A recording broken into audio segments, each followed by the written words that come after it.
Hello student, आज हम लोग क्लास 12 के फिजिक्स में कूलम्ब्स लॉ स्टार्ट किए। कूलम्ब्स लॉ के बाद क्या हम लोग को पढ़ना है, तो हम लोग जब कूलम्ब्स लॉ स्टडी किए थे, कूलम्ब्स लॉ में क्या बताया गया था कि कूलम्ब्स लॉ जो है दो चार्ज के बीच का फोर्स को बताया जाता है। अगर कोई दो चार्ज रखा हुआ है तो दो चार्ज के बीच में कितना फोर्स वो अप्लाई करता है, उसी के द्वारा उसी को कूलम्ब्स लॉ ने को लिख किया था, जिसमें बताया था कि फोर्स जो होता है वो क्या आपका है Q1 Q2 by R square होता है। ये हम लोग को बताया गया था फोर्स कि दो चार्ज के बीच में कितना फोर्स लगता है। आज हम लोग इसमें बताएंगे कि कूलम्ब्स लॉ जो आपका है, जो एक तरह से क्या इलेक्ट्रोस्टैटिक फोर्स हो गया, और ग्रेविटेशनल फोर्स में कंपैरिजन करना, आपको बताना है कि दोनों में क्या सिमिलरिटी है, दोनों में डिसिमिलरिटी क्या है, दोनों में अंतर क्या है और सेम क्या है। दोनों तो फोर्स आपका है, चार्ज के बीच में जो फोर्स लग रहा है वो कूलम्ब फोर्स हो गया, उसको हम लोग इलेक्ट्रोस्टैटिक फोर्स भी कहते हैं, और दो मास के बीच में जो फोर्स लग रहा है वो आपका ग्रेविटेशनल फोर्स हो गया। तो दोनों में क्या कंपैरिजन है, क्या सिमिलरिटी, वो हम लोग देखेंगे। तो सबसे पहले आप देखिएगा कि क्लास 11 में आप लोग ग्रेविटेशनल फोर्स पढ़ेंगे, यूनिवर्सल लॉ ऑफ ग्रेविटेशन। वहां पर क्या था, दो मास दिया गया था, दोनों के बीच का डिस्टेंस क्या था, r था। मास आपका यहाँ m1 हो गया, एक m2 हो गया। तो फोर्स ऑफ ग्रेविटेशन जो लिखे थे वो क्या लिखे थे, m1 m2 bye R square, ये था। और इसको अगर हटा दिएगा तो क्या लेंगे हम लोग, जी लेते थे। अगर वही का चार्ज के रूप में लेंगे तो यहाँ क्या होता है, हम लोग के लिखते हैं Q1 Q2 by R square. ये आपका क्या इलेक्ट्रिक फोर्स हो गया, आपका ग्रेविटेशनल फोर्स हो गया। तो अब देखिए क्या इसमें सिमिलरिटी क्या कहता है। तब देखिए दोनों के नीचे क्या आर स्क्वायर है, यहाँ भी आर स्क्वायर है, यहाँ भी दोनों का डिस्टेंस का। तो दोनों जो फोर्स है, ग्रेविटेशनल फोर्स भी और इलेक्ट्रोस्टैटिक फोर्स जो है, दोनों जो फोर्स जो है आपको, वह क्या इनवर्स स्क्वायर लॉ को फॉलो करता है। मतलब एफ जो है दोनों के कंडीशन में वह क्या 1 बाय आर स्क्वायर को। तो फर्स्ट में लिखवाया गया है बोथ फोर्सेज जो है वो भी इनवर्स स्क्वायर लॉ को फॉलो करता है। इनवर्स स्क्वायर लॉ मतलब क्या होगा, फोर्स जो होता है वह क्या है 1 बाय आर स्क्वायर। ये कहना चाह रहा है आपका, दोनों फोर्स जो है वह उसके इनवर्सली का स्क्वायर है आपका, दोनों के कंडीशन में। सेकंड क्या कहता है कि both force are proportional product of charge या मास।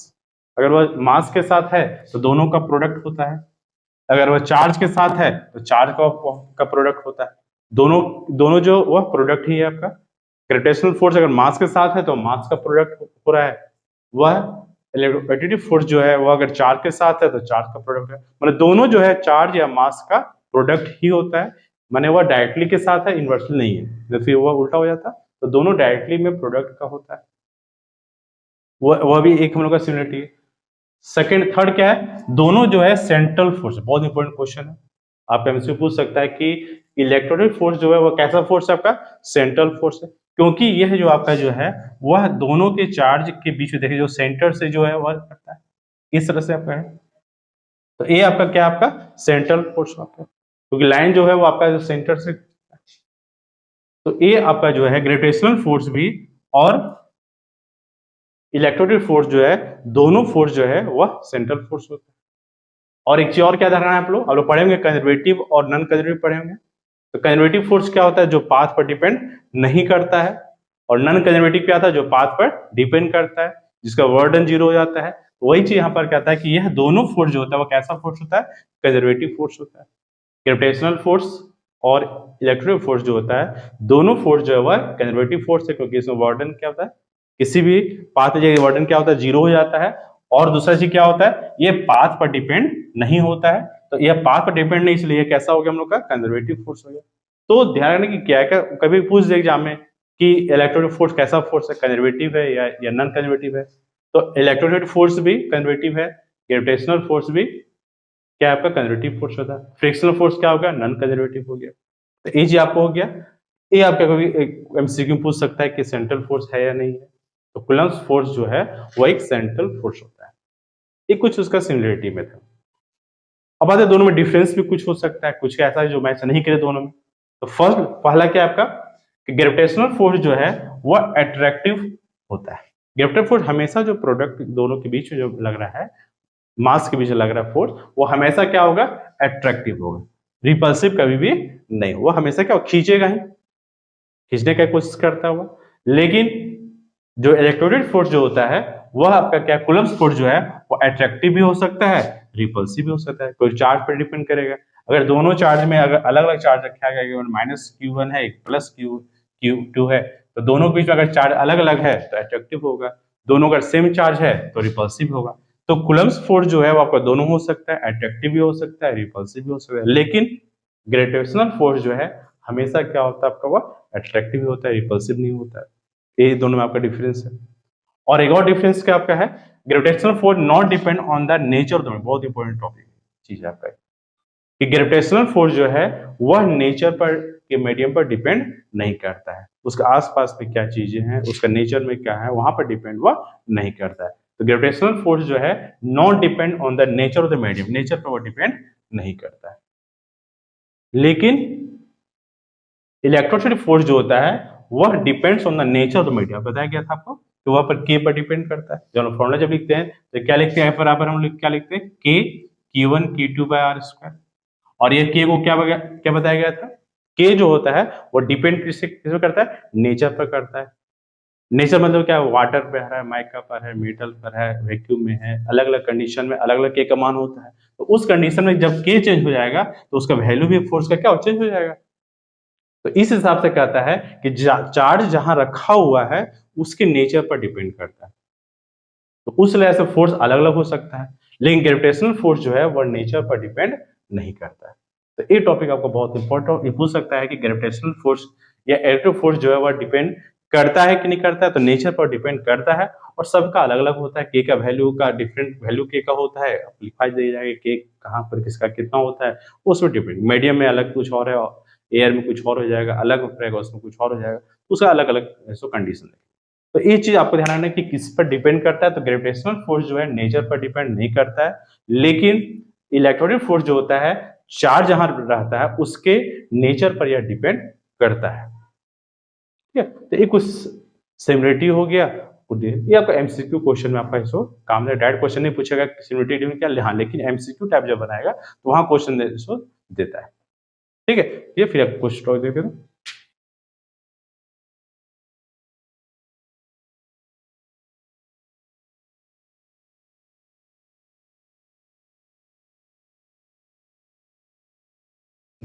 तो कॉलम्स में क्या पूछ सकता है क्वेश्चन, उसमें कॉलम्स लॉ से रिलेटेड एक क्वेश्चन क्या है आपका कि two charge of equal magnitude and at a distance R, distance क्या है उसका R, exert a force F on each other, दोनों में फोर्स कितना अप्लाई कर रहा है, एफ है। अब क्या कह रहा है कि if the charge are half, charge को अगर हाफ कर दिया जाए और डिस्टेंस को जो है अगर, and distance between them is double, distance को क्या कर दिया, डबल कर दिया जाए, तो न्यू फोर्स जो होगा वो क्या होगा। क्वेश्चन करना क्या चाह रहा है, एक फोर्स आपका था, क्या होता है formula, K Q1 Q2 by R square, एक फोर्स था। अब कहना चाह रहा है कि अगर फोर्स को हाफ कर दिया, अगर चार्ज को हाफ कर दिया, जिसका हो रहा है Q1 जो है वह क्या हो गया आपका, हाफ हो जाए, और Q2 भी क्या होगा, हाफ हो गया, दोनों हाफ हो गया, तो अब फोर्स क्या हो जाएगा, एफ डैश उसको मान लेते हैं। तो के चार्ज को क्या बोला, हाफ करने बोला, तो Q/2 और Q1/2, ये दोनों ये हो गया, और डिस्टेंस को जो है डबल कर दिया, डिस्टेंस को क्या कर दिया, वो डबल कर दिया। क्वेश्चन करना चाह रहा था कि चार्ज को जो है वो हाफ कर दिया और डिस्टेंस जो था उसको डबल कर दिया है, तो न्यू फोर्स जो है वह क्या होगा, पहले वाला फोर्स से डबल होगा, ट्रिपल होगा, चार वो निकालना। तो क्या होगा आपका के Q1 Q2, नीचे का 4 हो गया और नीचे क्या आएगा, 2 का स्क्वायर है तो 4r स्क्वायर हो जाएगा, ये आ जाएगा, 4 है तो नीचे आ जाएगा, तो के Q1 Q2 by R square, और यहाँ क्या 1/16 हो जाएगा। ए पूरा क्या एफ हो गया आपका, तो क्या हो जाएगा, F/16 हो जाएगा। तो न्यू फोर्स जो होगा एफ डैश जो होगा वह क्या होगा, पहले वाले फोर्स से क्या होगा 16 टाइम्स क्या होगा, कम होगा। तो इस तरह का क्वेश्चन आपका जो है सो एमसीक्यू टाइप में क्वेश्चन है, न्यूमेरिकल्स में दिया जाएगा कि अगर फोर्स आपका एफ है, अगर चार्ज को हाफ कर दिया जाए और अगर डिस्टेंस को डबल कर दिया जाए तो जो न्यू फोर्स होगा वह क्या होगा। ऑप्शन आपके पास जो है सो एफ 2F हो सकता है, 4F हो सकता है, 16F/16 हो सकता है और आपका 16F, ये ऑप्शन में आपका दिया जा सकता है इस तरह से। तो क्वेश्चन जो आपका एफ के टर्म में ही ऑप्शन जो भी रहेगा आपका ऑप्शन एफ के टर्म में ही रहेगा, वह कितना होगा। तो जब भी उस टाइप का रहे कि क्या चेंज होगा वह जो है उसके का एक अलग टाइप का एक क्वेश्चन है।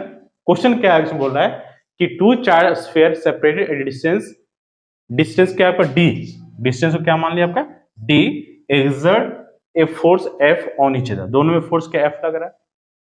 अब कह रहा है कि अगर if they are immerse in a liquid of dielectric constant, उस टोटल को चार्ज को कहां करिए इमर्ज कर दिया गया है किसी लिक्विड में जिसका कि डाइलेक्ट्रिक कांस्टेंट का मान कितना आपका 2 दिया हुआ है, तो फोर्स क्या होगा। ध्यान रखिए क्वेश्चन जो है डायरेक्टिव कांस्टेंट पर क्वेश्चन दे दिया कि अगर उसको डायरेक्टिव को इमर्ज कर दिया है क्योंकि नेचर चेंज कर दिया, जब नेचर चेंज कर दिया गया तो पूछा जो फोर्स जो होगा वो क्या होगा, श्योर है कि चेंज करेगा, F to F/2 होगा कि F होगा 2F होगा या 4F होगा। अगर चेंज नहीं करता तो आंसर F ही होता। अगर जहां पर पहले जो फोर्स लग रहा था वह अगर किसी लिक्विड में भी अगर डालेंगे सेम चार्ज को डालेंगे तो फोर्स अगर नेचर पर डिपेंड नहीं करता तो सेम फोर्स रहता, लेकिन हम लोग बताएंगे कि नेचर पर डिपेंड करता है, नेचर पर डिपेंड करता है उसमें भी किस पर करेगा वह आपका के पर डिपेंड करता है, डायलेक्ट्रिक कांस्टेंट पर करता है, तो उस हिसाब से इसका वैल्यू क्या होगा। तो आपको यहाँ पर ध्यान क्या रखना है कि अगर इस तरह का अगर क्वेश्चन रहता है तो उसका हम लोग इसको कैसे बनाएंगे, तो इसको यहीं पर है इसको, तो इसको लिख लीजिए पहले।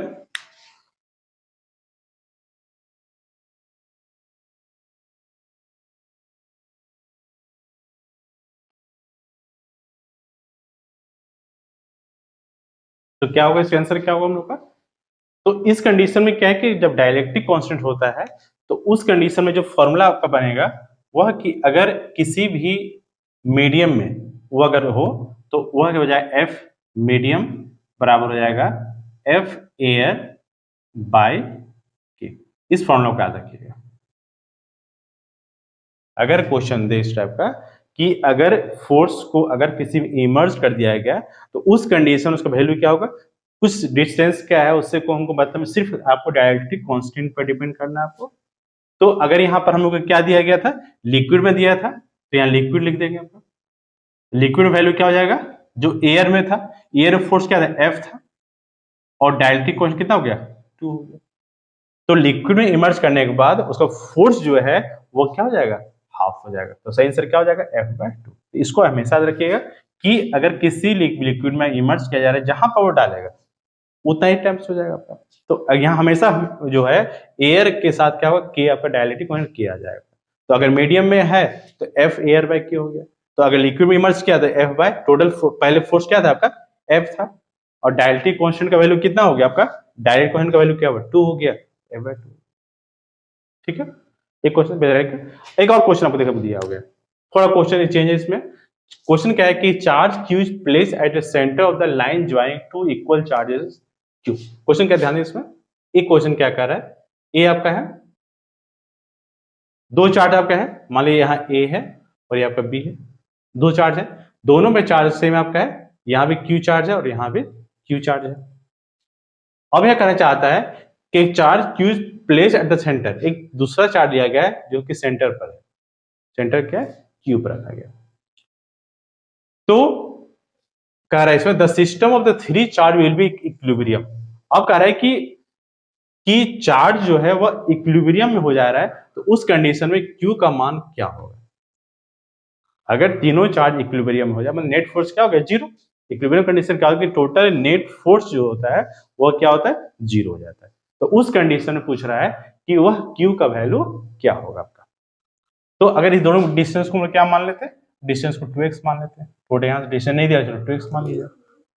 एक कंडीशन यहाँ से इधर हाफ हो जाएगा x होगा, ये कंडीशन यहाँ से हाफ x हो जाएगा, इसको यहाँ से O मान लेते हैं हम लोग, सेंटर है इसको O मान लिया। अब ध्यान रखना कि जब इक्विलिब्रियम का कंडीशन दे तो किसी भी सिस्टम में टोटल फोर्स का जो मान होता है वह क्या होता है 0 होता है। अब अगर यहां पर क्या, अगर हम बी का कंडीशन की अगर हम बात करें तो बी पर अगर फोर्स अप्लाई करेगा तो इसके द्वारा भी एक फोर्स अप्लाई होगा, जो एक फोर्स इधर की ओर लगेगा और एक फोर्स इधर की ओर लगेगा, दो फोर्स हो जाएगा। तो टोटल जो नेट फोर्स इसका जो होगा, बी पर जो फोर्स अप्लाई होगा वह कितना हो जाएगा। तो उस कंडीशन में इसका जो है वह क्या लिखें इसमें हम लोग का, ये आ जाएगा। अब देखिए एक फोर्स जो आपका इस यहां से लग रहा है, एक फोर्स जाएगा, तो फॉर्मूला क्या बन जाएगा आपका 1/4 एप्सिलॉन नॉट हो जाएगा। और क्या बनेगा आपका, ए क्यू से आपका लग रहा है और यहां पर आपका क्या होगा, आपका क्यू, दूसरा चार्ज क्या आपका वो भी क्यू, और डिस्टेंस कितना हो जाएगा 2x होल स्क्वायर। एक ए हो गया आपका, एक फोर्स ए और इसके साथ हो गया, दूसरा एक और चार्ज है इसके साथ भी तो फोर्स अप्लाई होगा इसका, तो दूसरा क्या हो जाएगा 1/4 एप्सिलॉन नॉट क्यू, दूसरा क्यू है, और डिस्टेंस कितना होगा यहां से यहां का डिस्टेंस एक्स हो जाएगा, ए हाफ होगा एक्स होगा, ये भी एक्स हो जाएगा, तो यहाँ क्या हो जाएगा एक्स का स्क्वायर इक्वल टू क्या होगा 0। ध्यान रखना जब इक्विलिब्रियम का कंडीशन थे तो टोटल नेट फोर्स जो होगा वह कंडीशन 0 है। तो अगर हम बी पर हम मान के चल रहे हैं तो बी पर फोर्स क्या अप्लाई होगा, एक फोर्स इस चार्ज के साथ इस चार्ज के साथ होगा और दूसरा फोर्स का इस चार्ज के द्वारा इस पर फोर्स होगा। तो अगर पहला फोर्स क्या होगा, फॉर्मूला तो वही था कि 1/4 epsilon not Q1 Q2 bar square चलेगा, तो 1/4 एप्सिलॉन नॉट हो गया, इसके साथ हो गया एक चार्ज Q1 हो गया, दूसरा Q2 हो गया, और दोनों के बीच का डिस्टेंस कितना हो गया, यहां से आता है 2x का स्क्वायर हो गया। सेकंड क्या होगा आपका, इस दोनों के साथ ले रहे हैं हम लोग, तो एक Q हो गया, दूसरा एक Q हो गया, और बटा में क्या डिस्टेंस कितना x हो गया, तो x का स्क्वायर हो गया। अब इसी को सॉल्व कर देने पर जो आएगा वही आपका क्या होगा ऐसा हो जाएगा। अब इसको सॉल्व करते हैं हम लोग इसमें, देखिए सॉल्व करने पर इसका कितना आ रहा है आंसर इसका, इसको यहां इधर ले जाते हैं तो क्या बचेगा 1/4 epsilon not Q square bye 4x square हो जाएगा। इसको इधर ले जाते क्या होगा आपका माइनस हो जाएगा, तो क्या हो जाएगा -1/4 epsilon not capital Q small q by x square, ये पूरा क्या हुआ कैंसिल हो जाएगा, x स्क्वायर से x स्क्वायर कैंसिल हो जाएगा, तो क्या बचेगा आपके यहाँ पर Q square by 4 equal to minus capital Q small q, ये आ गया। अब एक Q से ए भी Q कैंसिल हो जाएगा, तो क्या बच रहा हम लोग का Q बराबर क्या हो गया -Q/। ये आपका बहुत हेवी क्वेश्चन आपका जो है इक्विलिब्रियम कंडीशन में, ये इंपॉर्टेंट क्वेश्चन आपका जो है हमेशा क्वेश्चन ये सब पूछा जाता है कि अगर 3 चार्ज अगर दोनों सेम चार्ज है और अगर सेंटर में अगर एक तीसरा चार्ज को लाया जाए तो वह जो Q जो होगा उसका वैल्यू कितना होगा, तो वह वैल्यू जो है अब कितना होगा -Q/4 होगा। इक्विलिब्रियम के कंडीशन में वह वैल्यू -Q/4 होता है। ठीक है, सो मैंने कुछ और को देते हैं हम लोग।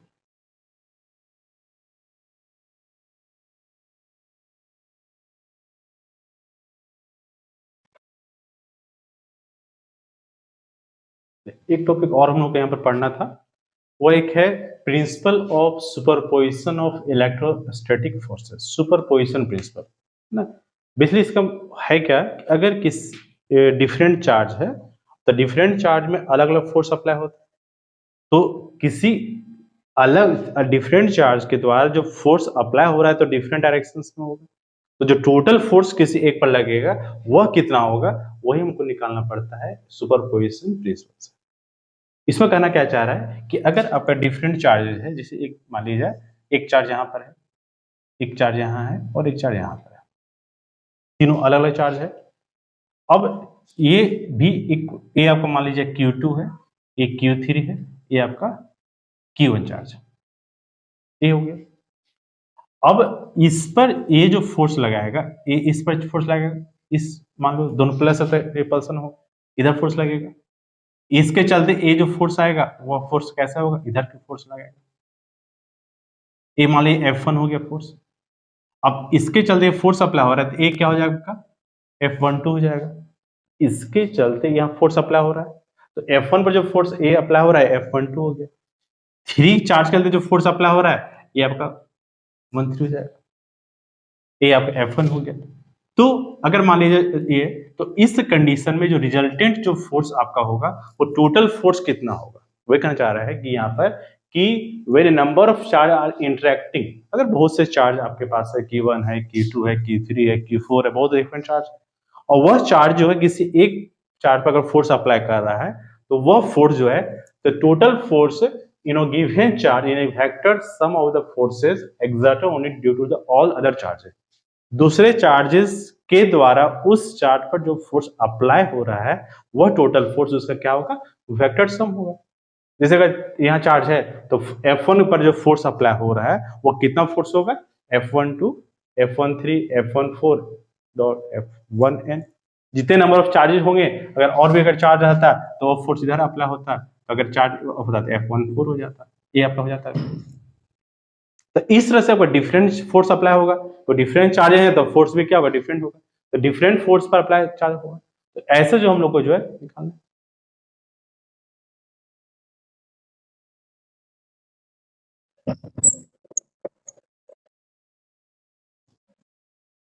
तो यह हम लोग का क्या कहलाता है, सुपरपोजिशन प्रिंसिपल कहलाता है। तो सुपरपोजिशन प्रिंसिपल मतलब क्या हो कि डिफरेंट चार्जेस के द्वारा किसी एक चार्ज पर जो फोर्स अप्लाई होता है वह फोर्स उसके वेक्टर सम के बराबर होता है। ठीक है, एक क्लियर हो गया, तो सुपरपोजिशन प्रिंसिपल कहलाता है। अब उस पर एक हम लोग का क्वेश्चन है आपका जो है सो, क्वेश्चन क्या है कि इनफिनाइट नंबर, अब यहाँ तो इनफिनाइट नंबर है बहुत सारे, okay, charge is equal to 4 mu coulomb microcoulomb are place along X axis at X 1 metre 2 metre 4 metre और 8 मीटर एंड सो और आगे होते चला जाएगा। Find the total force on charge of 1 coulomb, देखिए एक चार्ज की बोल रहा है 1 coulomb place at the origin, origin में 1 कूलम का चार्ज अगर है तो, और दूसरा चार्ज आपका कितना हो गया 4 म्यू से, डिस्टेंस अलग अलग डिस्टेंस पर और भी है, उसमें कहना चाह रहा है कि वह जो है फोर्स जो है कितना, टोटल फोर्स जो है वह कितना लगेगा, ये आपका हो गया। तो इसको कैसे निकालेंगे, तो इसमें हम लोग को जो है सुपरपोजिशन प्रिंसिपल ही अप्लाई करना पड़ेगा इसमें हम लोग को। तो फॉर्मूला क्या बन जाएगा आपका, तो फोर्स दो चार्ज हो गया, एक तो हो गया 1/4 पाई एप्सिलॉन नॉट, ये हो गया पहले, एक Q1 Q2 by R square. अब यहां पर क्या है, डिस्टेंस अलग अलग दे दिया, तो डिस्टेंस अलग अलग दे दिया तो क्या हो जाएगा, R1 square 1/R2 square 1/R3 square 1/Rn square, infinity तक ऐसे चलते चला जाएगा, 1 2 3 और सब आगे है जाएगा। अब क्या है, चार्ज क्या हम लोग का, एक चार्ज क्या लिया है उसको, जो आपका ओरिजिन में चार्ज है वह कितना है आपका, एक चार्ज हो गया 4 म्यू कूलम हो गया, एक चार्ज आपका ये है 4 हो गया, और दूसरा चार्ज क्या हो गया 1 कूलम चार्ज है, दोनों मंत्र वो माइक्रो में है, तो क्या हो जाएगा आपका 4 × 10⁻⁻⁶, और ये आपका एक 1 कूलम चार्ज हो गया। और इधर क्या हो गया आपका 1/R1 कितना हो गया, जो डिस्टेंस आपका है 1 का स्क्वायर हो गया, दूसरा क्या हो जाए आपका 2 का स्क्वायर हो गया, थर्ड क्या आपका 4 का स्क्वायर हो गया, नेक्स्ट क्या है 1/8 का स्क्वायर है, इस तरह से आपका जो है सो चलते चला जाएगा, ये आपको बन रहा है। और इसी को सॉल्व कर दीजिएगा, वही आपका क्या होगा, टोटल फोर्स एग्जर्ट करेगा। अब इसको वैल्यू पता होगा, इसको हम लोग क्या कहते हैं, इसका वैल्यू कितना होता है 9 × 10⁻9 होता है, इधर 4 × 10⁻6 हो गया। अब मेन प्रॉब्लम इसको सॉल्व करना, ये क्या आपका 1/1 हो गया, ये 1/4 हो गया, ये 1/16 हो गया, 1/64 हो गया, इस तरह से कहां तक है आपका इन्फिनिटी तक, बहुत सारे इन्फिनिटी तक चला जाएगा। अब ध्यान रखिए ये जो आपका जो है, अगर मैथ वाले जो बच्चे होंगे उसमें दिक्कत नहीं होगा उसको, क्योंकि पहले क्या है ये जीपी का क्वेश्चन है, एपी और जीपी होता है। एपी में क्या था कि सेकंड टर्म को फर्स्ट टर्म मान करते सेम आता है, थर्ड को सेकंड से, 4 को थर्ड से कर, तो एपी में चला गया। लेकिन यहाँ पर क्या रेशियो सेम होगा, अब देखिए भागा देखिए, दोनों का रेशियो 4 आएगा, इसका भी रेशियो 4 आएगा, इसका भी रेशियो 4 आएगा, सब 4 का है। तो इसमें आपका जो है सो रेशियो सेम हो रहा है, जब रेशियो सेम हो तो वह क्या कहलाता है आपका ज्योमेट्रिकल प्रोग्रेशन, जीपी में आ जाता है। अब उसका अगर इन्फिनिटी का टर्म में है तो उसका यहाँ पर जो आर निकलेगा इस कंडीशन में, यहाँ पर निकाले तो उस कंडीशन में जो निकलेगा वह क्या हो जाएगा, फॉर्मूला क्या होता है सम इन्फिनिटी का a/1 - r होता है। ध्यान रखिएगा, अगर इस तरह का इन्फिनिटी का टर्म का हो तो फॉर्मूला जो सम होता है उसका वह होता है a/1। ए का मतलब क्या फर्स्ट टर्म हो गया, आर मैंने क्या होगा, जो कॉमन रेशियो होता है, तो कॉमन रेशियो कितना होगा, 1/4 का होगा। तो यहाँ क्या आ जाएगा आपका, ए का वैल्यू क्या, फर्स्ट टर्म 1 हो गया, 1 माइनस आर, आर कितना आपका 1/4 का है। आर जो निकालेगा सेकेंड टर्म को फर्स्ट टर्म डिवाइड करेगा 1/4 आ जाएगा। तो कितना आ गया यहाँ पर हम लोग का, यहाँ आ जाएगा 1 और यहाँ जाएगा 4 माइनस 1/4, क्या होगा 4/3 आ जाएगा। तो सम जो निकलेगा आपका इन्फिनिटी वो कितना होगा, 4/3 आ जाएगा। तो यहाँ की वैल्यू कितना होगा, 9 इंटू 10⁹ इंटू 4 इंटू 10⁶ इंटू 4/3 आ जाएगा, ये हो जाएगा। अब इसी को सॉल्व कर दिए, जो है वो आंसर हो जाएगा, ये 3 से 3 कट जाएगा आपका। तो कितना हो गया, 4 3 जा 12 हो गया, 12 एक 4 और बचेगा हम लोग का, 12 इंटू 4 इंटू 10 के पावर कितना हो गया, 9 में से 6 चला गया, 3 बचेगा, 3 न्यूटन है, 12 48 40 इंटू 10 के पावर 3 न्यूटन हो जाएगा। तो ये आपका फोर्स अप्लाई होगा। तो इनफिनाइट का टर्म का जो फॉर्मूला है वो आपका जो है सो रेशियो जो निकालने बोले थे वो क्या था आपका, 1/4/1, 1/4 आ जाएगा। सेकेंड में निकालिएगा तो 1/16/1/4, तो ये भी आपको क्या आएगा, 1/16 इंटू 4/1 हो जाएगा, ये भी 4 ही बचे, सब 4 आएगा। तो इनफिनाइट टर्म का या 4 हो 5 हो, अगर 3 ही रहता तो 3 ही का सम निकाल दे, कोई दिक्कत नहीं होता। तो इस तरह का कंडीशन में आपका अगर डिफरेंट डिस्टेंस दिया हुआ है या चार्ज अलग अलग दिया हुआ है, तो उस कंडीशन में अगर फोर्स निकालना हो तो इस तरह से निकाल सकते, ठीक है। टर्न की कुछ और कहते हैं इसमें लोग,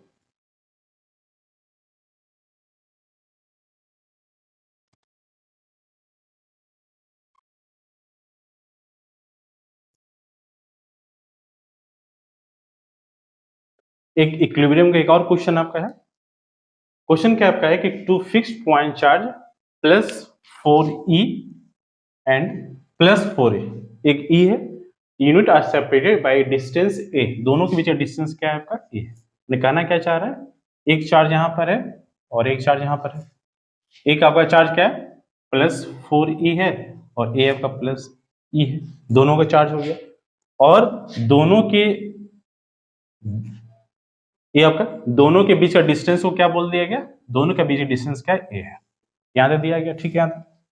अब क्या करना चाहता है, where should the third point charge be placed for it to be equilibrium, third point charge को कहां हम रखें कि वह इक्विलिब्रियम में हो जाए। हमको पता नहीं कहां रखा जाए, इसके पहले वाले क्वेश्चन में दे दिया था कि यहां पर है, तो बताइए चार्ज क्या होगा। मान लीजिए चार्ज को यहां पर, मान लीजिए इसे कर दिया जाए। अब यहां पर रहते हैं ए पॉइंट को, इसको ए मान लेते हैं, ये बी हो गया, ये आपका सी हो गया।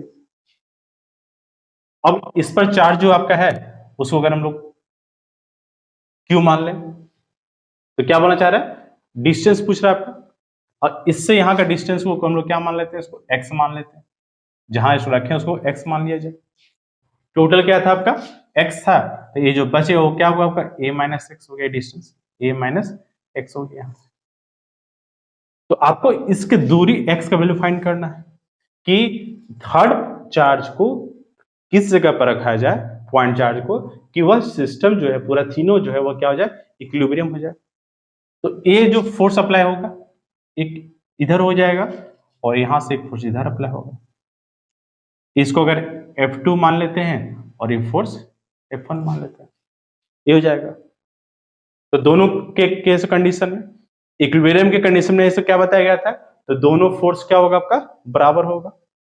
तो यह कंडीशन में क्या होगा, F1 क्या होगा आपका फोर्स, F1 जो होगा, तो फोर्स F1 जो आपका है इस कंडीशन से यहां आपको लग रहा है, तो यहां पर चार्ज के पास ये आपका जो फोर्स F1 जो लग रहा है, ये जो कंडीशन आ रहा है आपका, तो कहां पर क्या होगा, ये डिस्टेंस क्या होगा, एक चार्ज 4e हो गया, दूसरा क्या होगा आपका q हो गया, और दोनों के बीच का डिस्टेंस क्या होगा, x हो गया, ये आपका F1 हो गया। तो F1 जो फोर्स अप्लाई हो रहा है वो क्या हो जाएगा, 1/4 पाई एप्सिलॉन नॉट, और क्या हो जाएगा आपका चार्ज क्या, एक q, दूसरा क्या हो जाएगा 4e बाय एक्स स्क्वायर हो जाएगा, एक फोर्स ये हो गया आपका। सेकंड क्या होगा आपका, सेकंड जो होगा फोर्स वह F2 जो है, F2 जो फोर्स लग रहा है वो इसके चलते आपका लग रहा है यहाँ पर, तो F2 जो फोर्स जो होगा वह क्या हो जाएगा, 1/4 पाई एप्सिलॉन नॉट हो जाएगा। एक चार्ज क्या Q हो गया, दूसरा E हो जाएगा, तो Q दूसरा E बाय में क्या हो जाएगा A माइनस एक्स का होल स्क्वायर। एक कंडीशन हो गया, क्लियर हो गया। एक F1 जो हो गया, तो F1 जो फोर्स हो गया वह चार्ज एक 4E, दूसरा Q डिस्टेंस x हो गया, एक फोर्स लग रहा है। दूसरा फोर्स जो लग रहा है इधर की ओर लग रहा है वो E और इसके चलते लग रहा है आपका, तो एक चार्ज Q दूसरा E और डिस्टेंस A माइनस एक्स का होल स्क्वायर। अब क्या करें, दोनों इक्विलिब्रियम के कंडीशन में, तो इक्विलिब्रियम कंडीशन में क्या होगा, जो फोर्स F1 जो होगा और फोर्स F2 दोनों क्या कंडीशन क्या होगा, बराबर होगा। जब इक्विलिब्रियम के इस कंडीशन में है तो बराबर कर दीजिए, तो 1/4 pi epsilon not Q 4E by X square बराबर 1/4 pi epsilon not Q into E by A minus X का होल स्क्वायर। ये दोनों कैंसिल हो जाएगा, ये कट गया, Q से Q कैंसिल हो जाएगा, E से E कैंसिल हो जाएगा। अब क्या बचा आपके पास, अब 4/x स्क्वायर बराबर 1/a माइनस एक्स का होल स्क्वायर आ गया। दोनों का स्क्वायर है तो अगर रूट कट जाएगा तो दोनों का स्क्वायर कैंसिल हो जाएगा, तो फिर क्या आ जाएगा आपका, तो यहाँ पर क्या होगा 2/x स्क्वायर, सॉरी x बचेगा बराबर 1/a माइनस एक्स हो जाएगा। मल्टीप्लाई करते हैं हम लोग, तो x बराबर क्या होगा 2a माइनस 2x हो जाएगा। इसको इधर ले आते तो x प्लस 2x बराबर 2a, तो 3x बराबर क्या हो जाएगा 2a, तो x का मान क्या होगा 2a बाय 3। तो जो डिस्टेंस होगा आपका x का वो कितना होगा 2a माइनस 3। तो ध्यान क्या रखना है इसमें कि अगर तो इधर कितना बच गया, तो इधर जो कंडीशन आएगा क्या a माइनस एक्स था, तो a और 2a बाई 3, तो 3a माइनस 2a बाई 3 बराबर क्या होगा a बाई 3 हो गया। तो इधर a बाई 3 हो गया, इधर 2a बाई 3। तो कहना क्या जा रहा था कि किस पॉइंट चार्ज को कहां पर लाया जाए कि वह कंडीशन इक्विलिब्रियम का कंडीशन आ जाए। तो उस कंडीशन में दोनों तरह का फोर्स को इक्वल कर देना है, और जो y का कंडीशन होगा आपका तो वो 2a बाय, अगर यहाँ डिस्टेंस अगर हम लोग को दिया हुआ रहता कि 5 सेंटीमीटर का या 10 सेंटीमीटर का है तो क्लियर हो सकता है। अब सोच देखिए, अगर मान लीजिए 10 सेंटीमीटर का अगर रहता तो उस कंडीशन में पहला आपका कितना आया, अगर मान लीजिए तो 2a बाय 3 है, तो 2a बाय 3 आया, तो 2a by 3 2 into 10 by 3 20 by 3 centimetre होता, और एक क्या होगा आपका 10 बाय 3 होता, तो ज्यादा कौन हो गया, ये आपका डिस्टेंस आपका ज्यादा हो गया। तो ध्यान रखिए जो इक्विलिब्रियम का जो कंडीशन बनता है वह क्या होता है छोटे की तरफ बनता है। अगर दोनों चार्ज आपका है, अगर दोनों प्लस चार्ज है, और अगर मान लीजिए चार एक आपका एक है, तो जो चार्ज जो सिचुएटेड करेगा, जो थर्ड चार्ज जो इक्विलिब्रियम का कंडीशन आएगा वह चार्ज हमेशा छोटे की ओर नजदीक की ओर आएगा।